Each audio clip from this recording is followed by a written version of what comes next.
There we go. All right. We are ready. Mr. Joey Lamont. It's exciting. The director of 39 Steps. Owen Theater.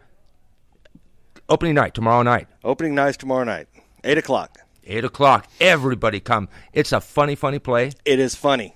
Okay, tell me all about. Well, don't go into details. I can't go into too much. No, it's the 39 Steps is all based off of a novel, a spy novel. Mm-hmm. It was written, I want to say, actually back in the 30s era, and it was a very successful spy novel, kind of in the same vein as Ian Fleming, sort of little James Bondish. Oh, cool.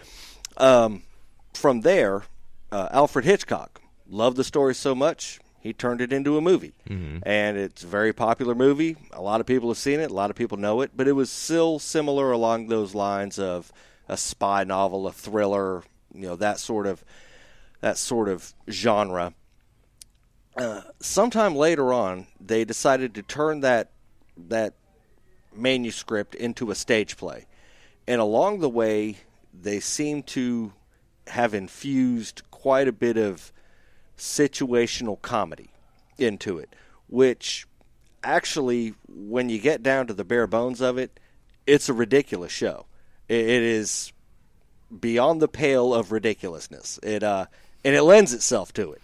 They winnowed down all the characters to 4 actors, and they just continue the laugh lines and the innuendos just keep rolling throughout the entire 2-hour performance. So you have 2 characters that play 120. Well, that's what it's billed as. Okay. Is 120. It's not quite that many, but yeah. it's a good number, and they're very fast.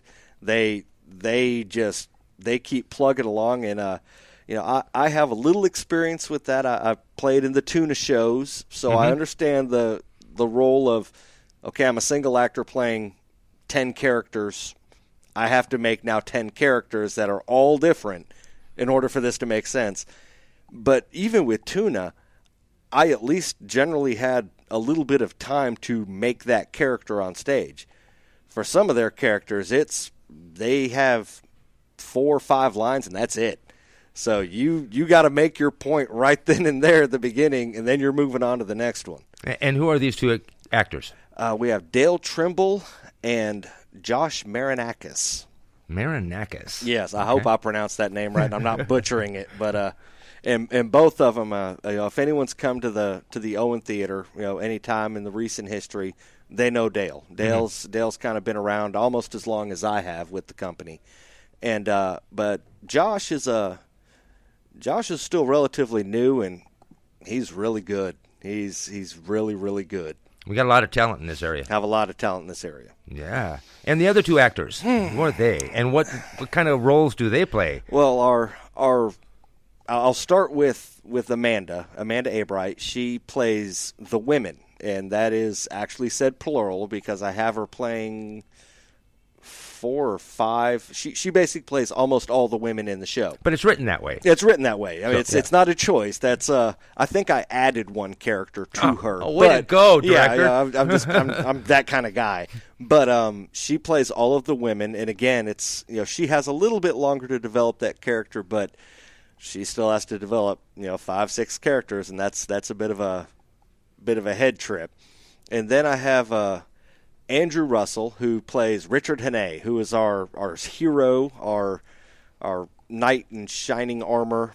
Straight man. The straight man throughout the show. He has the most lines, but he has the easiest job, I think, because he gets to play 1 character, and it's the straight guy.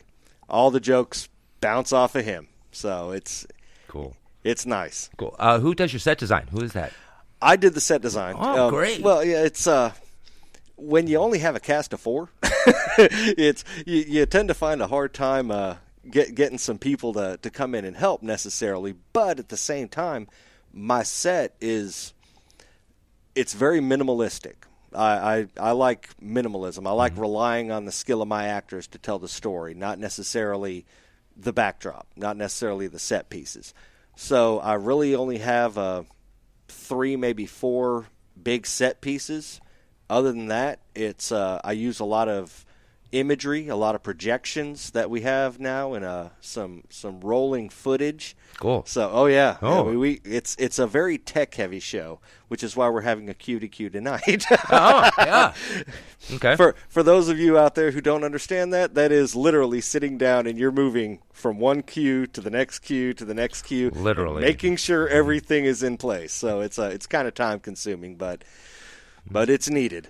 Okay. Well, cool. Do you have a costumer?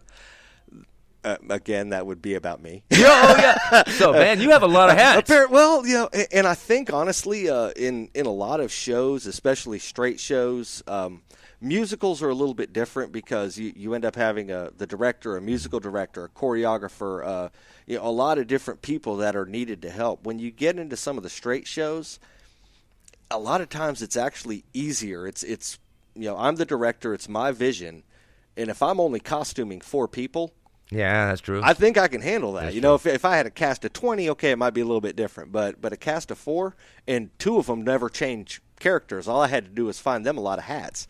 They never change costumes. My 2 clowns are in tuxedos all night, and they just change their hats. So, and Hene never changes.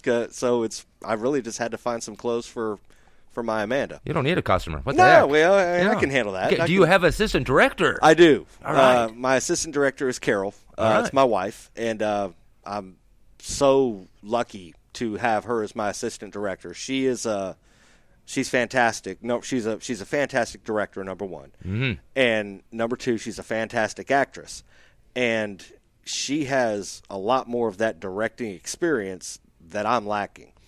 And obviously that you have the good side of that, which is I have a great resource to bounce stuff off of.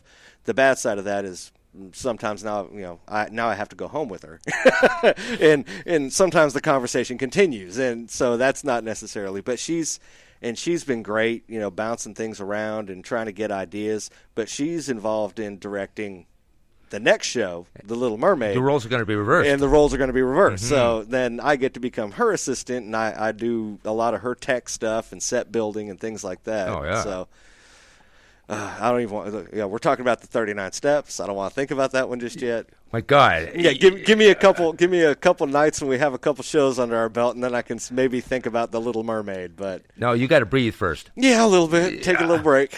Oh man.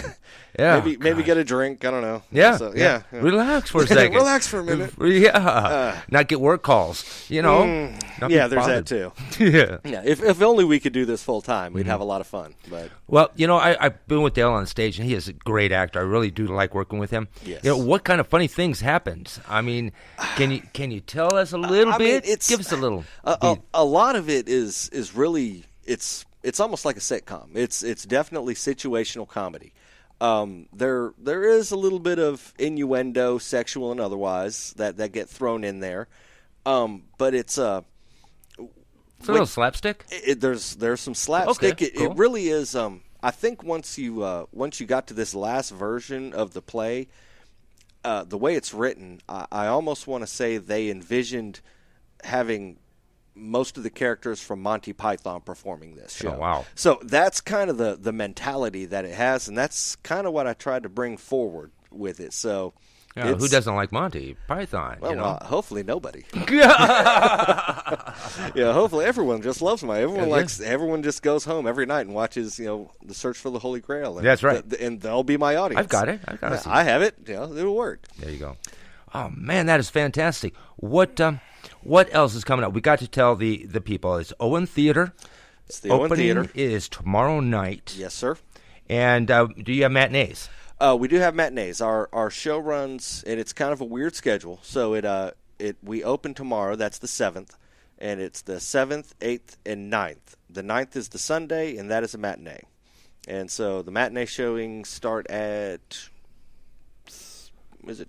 Oh, God. 2 o'clock. 2 o'clock. Thanks. Yeah. Thanks, Rick. I remember that one. There's a lot of stuff in my head.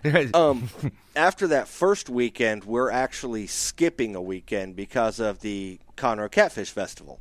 Parking's just a little bit hard to get down to. It's they shut down a lot of streets, so it doesn't really benefit trying to have a show that weekend. So after that second weekend, we'll start back up again the 21st, 22nd, and 23rd is the Sunday matinee. And then the following weekend, the 28th, 29th. Oh, great. Going into Halloween. Yeah, man, competing with, Well, that's all right. It's good competition. Yes, it is. And we love it. We love it. It all it does is make everyone do better theater, and that's what we try to do. Brings talent in. Yes, it does. So we go to owentheater.com for tickets. You can call the box office at 936-539-4090. And, 39 Steps, the director, Joey Lamont. I want to say thank you so much for coming in and spending your time. Thanks for having me. Man, we'll push it. Go on the website. It'll go out, and it'll happen. And above all, when people come to see it, please just come and prepare to just have fun. That's what we're there for. Make everyone forget your lives for a couple hours and just enjoy the show. We like that. I like that a lot. Thank you, Mr. Lamont. Thank you for coming on. Thank you, Rick. All right. Thanks for checking out this production of Lone Star Community Radio, Montgomery County's community radio station. For more information on this show and other shows on Lone Star Community Radio, check us out online at irlonestar.com. If you're interested in sponsoring a program on Lone Star Community Radio and reaching the local audience of Montgomery County on FM, internet, TV, media, please call 936-647-5747 or contact us online at irlonestar.com. This recording is a Lone Star Community Radio production produced by the show host and Dick Schissler of Lone Star Community Radio. Interested in volunteering as a music DJ or starting your own talk show? Contact Dick Schissler at dick@irlonestar.com or by phone at 936-647-5747.